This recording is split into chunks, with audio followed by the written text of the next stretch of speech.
Are you someone who feels momentarily inspired and yet you go take the action, you go do the thing, and then all of a sudden you find yourself, oh, it's a week or two later and you've quit. You've quit all the activity. Everything you started, you've kind of paused.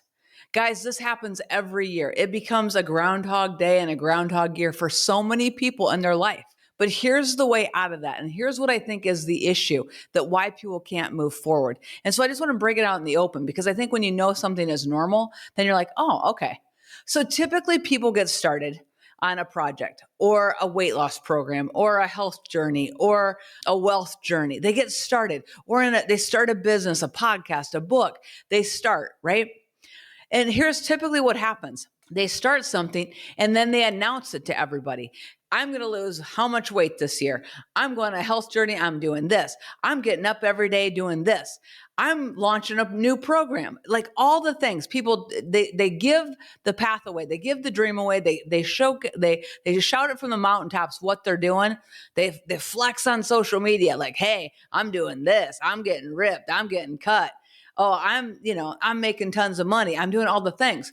But they get into it. And a few weeks down the road, like literally all that was a bunch of talk. It was a bunch of fluff. They quit. They quit. And I'm like, here's the reality of it. Quitters never win and winners never quit. My dad used to say it to me all the time because I would be like, oh, I just want to quit. And he'd go, Amy, quitters never win and winners never quit. And somehow that locked down deep in me. You mean like that? Like if I just don't give up, if I stay in the game, if I keep doing something, something's going to change? Yeah, Amy, that's exactly what it was. So guys, I want to talk to you about why we quit. I want to go below the surface of why we quit. When you tell people what you're doing, your dreams, your motivation, all the things, you lose the energy. It's like the energy of enthusiasm that you need to get started dissipates the more you talk about it. Talking things out, talking dreams kills dreams.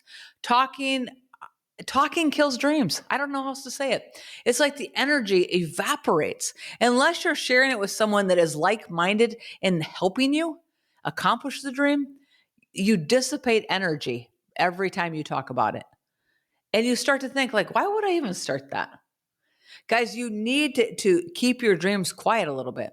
You need to keep some of the things that you're committed yourself to quiet because every time you share it with somebody, a bit of that energy just walked away.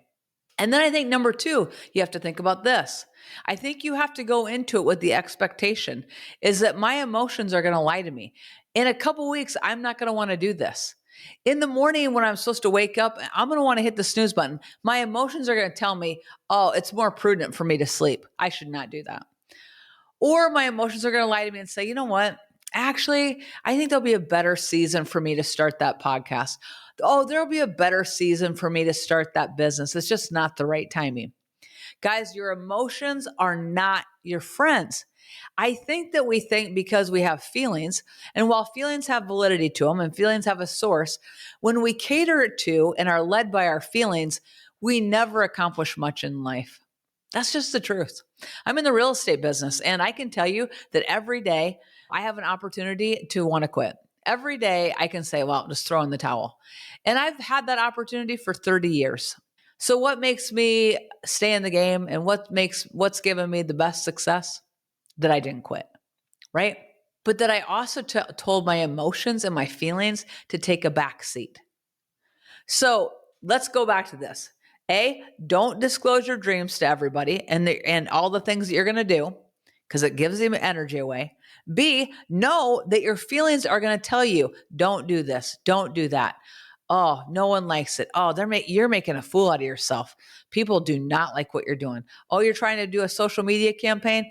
Oh, you didn't even get a like. Poor you, man.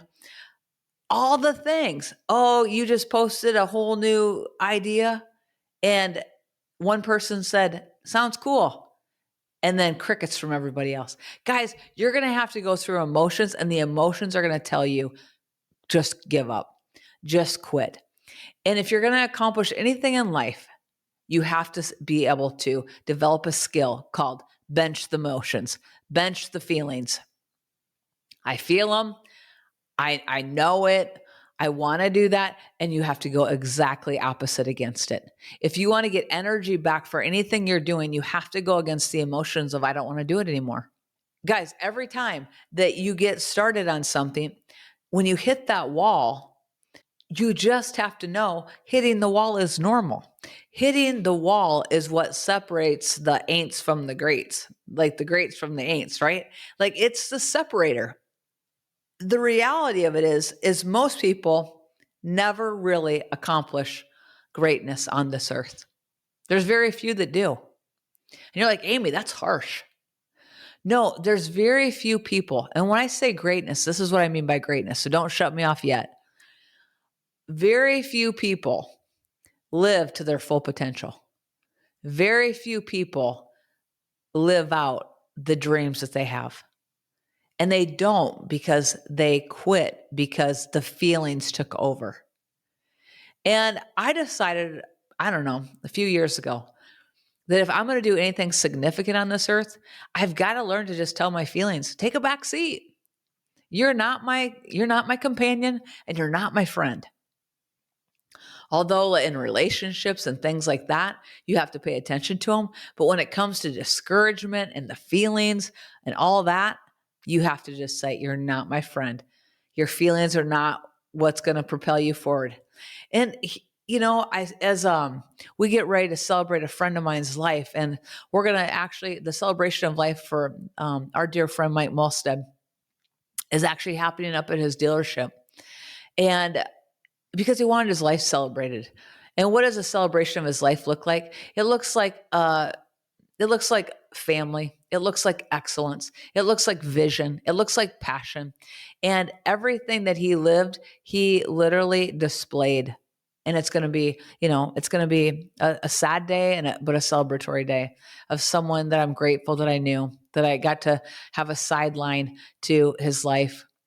And here's what I can tell you from conversations that I've had with anybody that's done significant things. All of them have walked through seasons where their emotions told them to stop, to quit, that this was stupid, that they weren't any good at it. All the feelings, and that they just had to keep pushing through it and pushing through it and pushing through it. I often talk to you about my real estate coach because he's one of the most inspiring people to me in my world. His name is John.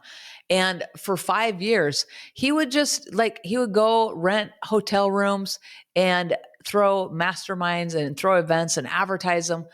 And he would have like 2 or 3 people show up in a room. He'd hop on a red eye and go to the next state. He'd hop on a red eye and go to the next state. And he would be greeted with 2 to 3 people. Like if he got a big crowd, it was 15. And he did his last event that he did 5 years ago. I think it was 5 or 6 years ago. He did in Tahoe. It's right before COVID, I believe. He had like 30 some people show up and he was like, wow, okay. But he walked out of there and he's like, you know what? I'm just done. I'm no good at this. And there was someone in that room that called him a few weeks later and said, hey, will you come out to, I think it was California, and do a mastermind with my team of people? And it just started. But he had 5 years of being in the game, red eyes, tired, exhausted, no shows, and he did not quit. And today he lives a life that is beyond imagination for many, for most actually. He lives a life of financial freedom that's massive. He is just doing and making impact and changing so many people's lives because of his not quitting.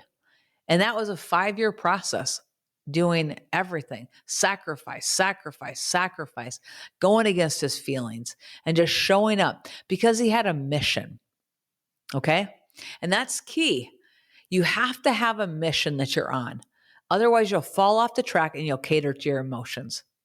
Your mission might be, I want to be healthy for my family.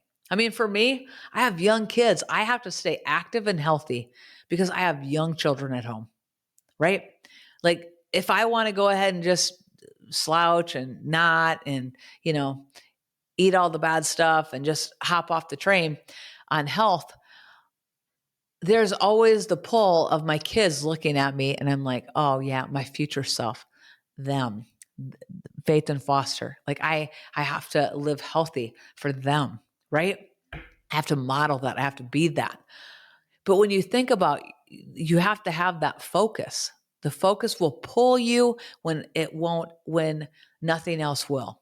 Right. So let's think about that in those morning hours where you just want to hit the snooze and you're like, you're negotiating with yourself and you're telling yourself that, oh, you just really need to sleep. It's way more important. And, you do that for a few days and a few weeks go by and, oh yeah, I actually forgot about that book I'd started. Huh. Or I forgot about that exercise program. I mean, oh yeah, I'll get back at it. But the inconsistency never delivers real results.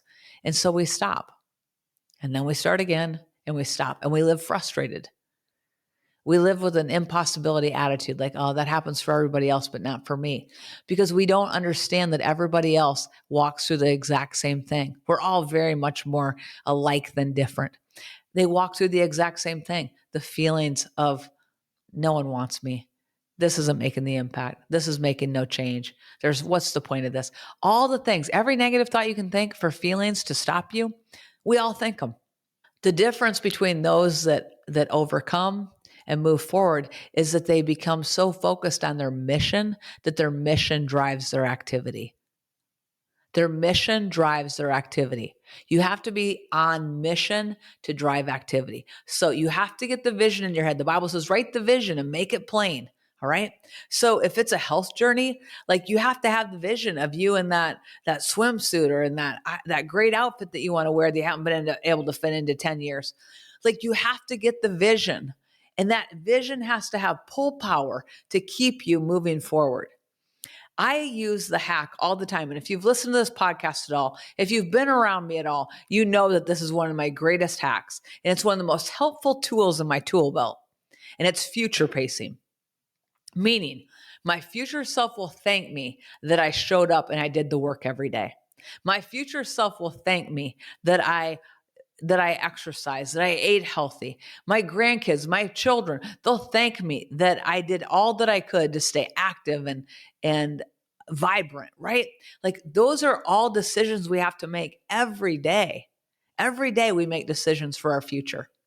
And they don't look like much. Just give me the bite of the cake.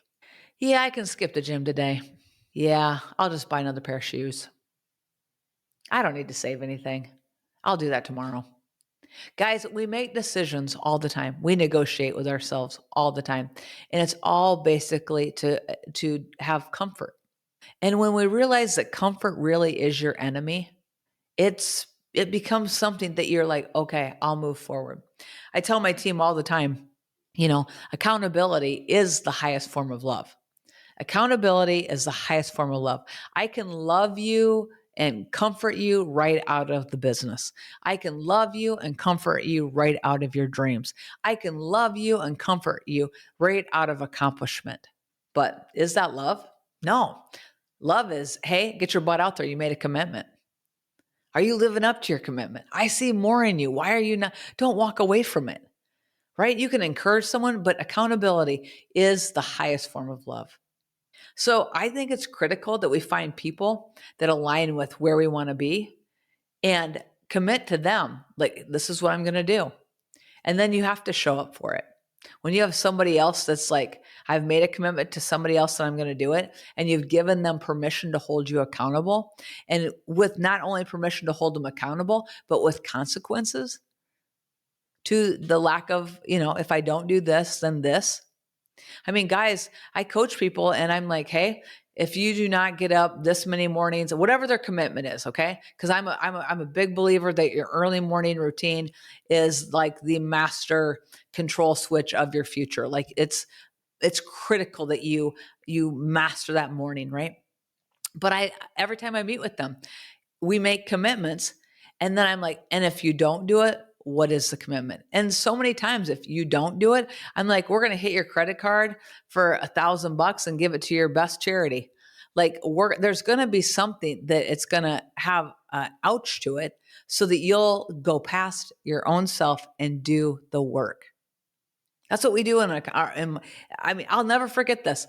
I used to have a real estate coach and he said, Amy, the next time you work on a Sunday, this is like 10 years ago, I just had babies.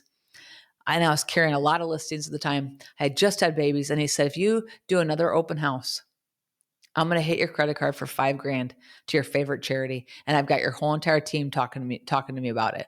They'll report on you. And I'm like, really?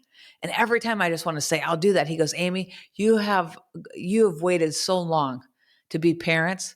This is not the season that you're going to host open houses. That's not what you're doing right now. So if you do it, you are not in alignment with what we have talked about, and I will ding your card. Guess what? I didn't host an open house on a Sunday for probably a year because I was like, I'm going to honor that commitment. I'm going to give that time. And then it ended up being almost 2 years that I didn't do it, right? I got used to that. Like, okay, I'll check in with agents and do the thing. And you know what? Now I'm kind of back in it, and I host an open house here and there, and I love it and I have fun with it. And it's different though. Back then was a critical time. I had kids that were young, babies that needed my attention. And he held me to my true self, my true desires were. Get yourself a friend like that, right? That'll say, no, I know who you really are. I know what you really want to accomplish in your life. And you sticking that pizza in your mouth right now is not it. You drinking that Coke right now is not in your best interest. You doing whatever it is not. You need someone like that in your life. So guys, I think her name is, it's Alex Hormozi's wife. She said, eventually you get to a point that you realize if you're ever going to accomplish anything, you have to realize that your feelings are pretty much irrelevant. Like they have to take a back seat. And I'm like, yeah, that's exactly the case. Your feelings are just that. They're feelings. They're fleeting. They evade you. They go away. They can be changed. You can change it by just getting yourself into a different energy zone. Exercise, jump up and down, put some music on, jump around, do whatever you need to do to shift your energy and create your want to. But I want you to just think on this. This has just been driven home to me so much this last week. Time is precious. Life is a gift. We don't have time to waste our gift. We don't have time to waste our life. Like push forward and do and be and throw everything against the wall that you were created to be for. And when the feelings come, as they always will, and you feel like you just are going to fall down the hill, I'm a rhymer, like literally, and you can't take another step, just lift your head up. Lift your head up and move an inch. Take one action step. Take one step towards it. And as you do that, as you take action steps towards it, it will shift all of your feelings. The other day, I had a bunch of phone calls that I needed to make, and I didn't have the want to. I did not want to do it. Everything in me did not want to do it. I had dread about it. I'm just like, oh, not today. So I did what I tell my agents to do. And I'm like, make those phone calls first. And so I was having the kind of the slows that day, emotionally, mentally, physically. I was dealing with a cold. I'm like, oh, I just don't feel like it. And I walked outside and I just started to dial. And I talked to one person and another and another and another. And 30 minutes later, my entire energy shifted. And I'm like, let's go. Guys, that is how it is. When you put the activity in, all of a sudden it's going to be let's go. When you finish the walk, when you finish the workout routine, when you finish the day and you accomplish the day healthy, you made good food choices, you're going to be so proud of yourself. But here's the thing, you have to take it bite size. That's the one thing I would say to you. You have to take it bite size. When you take it bite size, I just have to win this moment. I just have to win this day. Tomorrow will be here tomorrow. Next week will be next week. If I can just win this day, and win in that, you won't get into overwhelm, because when we get into overwhelm, we get paralyzed. So bite size. So let's recap. Okay. A, don't just tell everyone your dreams, because remember, they lose energy. Know this, you're going to run out of steam and not want to do what you're doing. All your emotions are going to tell you, forget it. You got to throw the vision out there and stare at the vision. My future self, my future self, my future self, right? And then you have to take one little step and keep moving. Guys, your future is depending on you showing up. So show up. Truly, I want you to know you are more. Thanks for listening. I appreciate you so much. Be blessed.